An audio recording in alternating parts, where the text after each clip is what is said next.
Pemirsa, sejak program konversi minyak tanah di era pemerintahan SBJK, gas LPG menjadi kebutuhan rakyat jelata. Gas LPG 3 kg dibuat sebagai skema subsidi. Karena jumlah penduduk terus bertambah, subsidi LPG makin membebani pemerintah. Awal bulan ini, Kementerian ESDM mencoba membenahi tata niaga LPG bersubsidi. Kebijakan ini justru memicu kekisruhan di lapangan.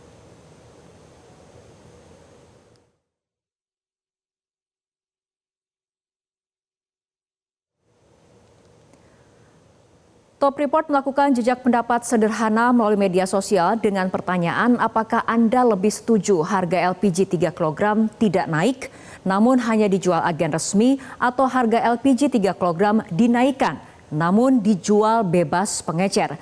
Hasilnya 60% responden memilih harga LPG 3 kg tidak naik walau hanya dapat dibeli di agen resmi. Saat ini pasokan gas melon di pengecer mulai lancar kembali. Dan berikut reportase kekisruhan distribusi gas melon yang sempat terjadi.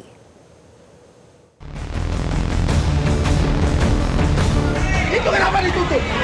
Itu kenapa? Bukan buat saya, tapi kalian punya kerja yang nggak benar.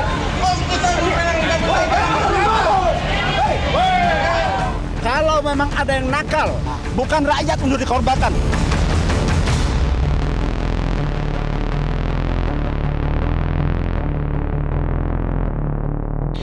Kisru awal perombakan tata niaga LPG 3 kg atau yang populer disebut dengan gas melon dipicu karena adanya aturan yang melarang gas melon dijual di pedagang eceran. Nah, artinya warga tidak dapat membeli gas melon di warung sekitar rumahnya dan hanya dapat membeli di agen resmi Pertamina. Menurut data Nexpolisi, untuk agen resmi yang tersebar di seluruh Indonesia, ini hanya sebanyak 260.000.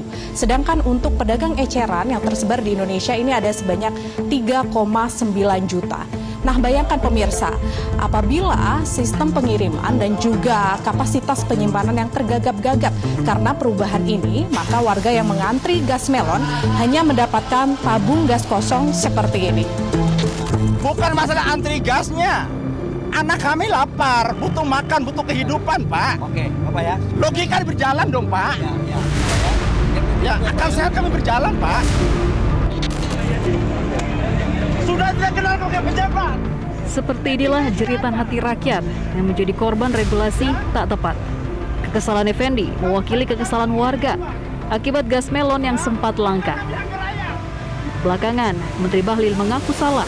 Kebijakannya telah memicu kekisruhan distribusi gas melon. Jadi nggak usah dipersalahkan siapa-siapa, itu adalah kesalahan kami. Kalau itu ada salah, tapi kalau ada kelebihan, itu adalah kebenaran pemerintah. Gitu ya, Pak. Okay. Kekisruhan akibat perubahan tata niaga gas melon mendominasi pemberitaan pekan ini. Di Kota Tangerang, warga menyerbu truk distribusi tabung gas. Warga mengaku sudah antri sejak pagi di agen SPBU untuk membeli tabung gas melon, tapi tidak kunjung mendapat jatah. Di Tangerang Selatan, antrian yang mengular di agen resmi mengakibatkan lalu lintas di sekitar lokasi macet. Tidak sedikit warga yang mengaku bolos bekerja demi mencari gas untuk memasak di rumah. Tidak hanya di kota-kota besar di Pulau Jawa, kelangkaan gas melon juga dirasakan masyarakat Toraja Utara. Akibatnya, harga gas melon melonjak hingga Rp40.000 dari harga nominal Rp21.000. Pelarangan menjual gas melon di pengecer juga memukul para pedagang kecil. Sejumlah pedagang memilih tidak berjualan karena sulit mencari gas melon. Kalaupun ada, harganya melonjak naik.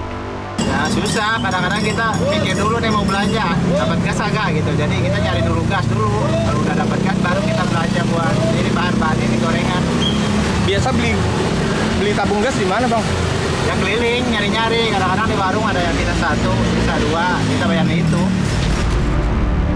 Kisru distribusi gas melon berawal dari pernyataan Wakil Menteri SDM Yulio Tanjung pada akhir bulan lalu, yaitu bahwa pengecer LPG wajib mendaftar melalui sistem One Single Submission untuk mendapat nomor induk berusaha, lalu mengajukan diri menjadi pangkalan resmi ke Pertamina mulai 1 Februari 2025. Pemerintah memberi tenggang waktu 1 bulan untuk transisi, sehingga ditargetkan pada awal Maret dapat menghapus pengecer gas melon. Pada Oktober 2024, Menteri ESDM Bahlil Lahadalia menyebutkan bahwa produksi LPG 3 kg dalam negeri hanya 1,7 juta ton per tahunnya. Sementara untuk konsumsi LPG nasional mencapai 8 juta ton per tahunnya. Karena impor 6-7 juta ton per tahun, maka negara kehilangan devisa sebanyak 63 triliun rupiah setiap tahun. Menurut data Kementerian Keuangan, subsidi LPG 3 kg merupakan komponen terbesar belanja energi dalam APBN. Tahun lalu, 85 triliun rupiah dikucurkan untuk 8 juta ton LPG dengan harga murah. Kuota itu pun habis sebelum akhir tahun 2024. Subsidi LPG dalam belanja energi APBN 2024 sebanyak 45%. Data Indef menunjukkan konsumsi LPG bersubsidi terus meningkat sebesar 2 kali lipat sejak 2014. Di sisi lain, konsumsi LPG non-subsidi terus menurun. Dalam APBN 2025, subsidi LPG kembali naik sebanyak 87 triliun rupiah atau setara kuota 8,17 juta ton LPG. Memastikan subsidi LPG tepat sasaran, memastikan harga jual sesuai harga eceran tertinggi yang ditetapkan, serta merapikan pendataan adalah motivasi di balik kebijakan menghapus pengecer LPG. Pasalnya, diduga kuat perdagangan bebas gas melon mengakibatkan subsidi LPG tidak tepat sasaran. Laporan yang masuk ke kami, subsidi ini, LPG ini ada yang sebagian tidak tepat sasaran. Ya mohon maaf, tidak bermaksud curiga nih. Ada satu kelompok orang yang membeli LPG dengan jumlah yang tidak wajar. Ini untuk apa? Harganya naik. Sudah volumenya tidak wajar, harganya pun dimainkan. Nah, dalam rangka menertibkan ini, maka kita buatlah regulasi sebenarnya.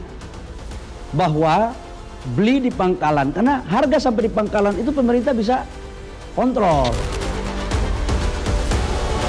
Namun, para wakil rakyat berpendapat lain.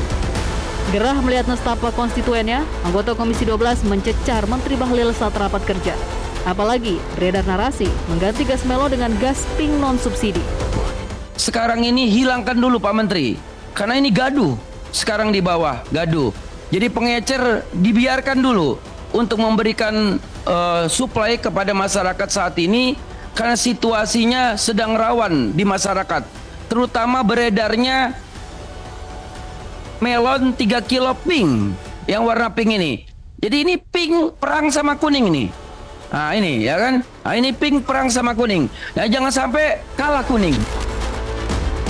Lalu bagaimana sikap istana?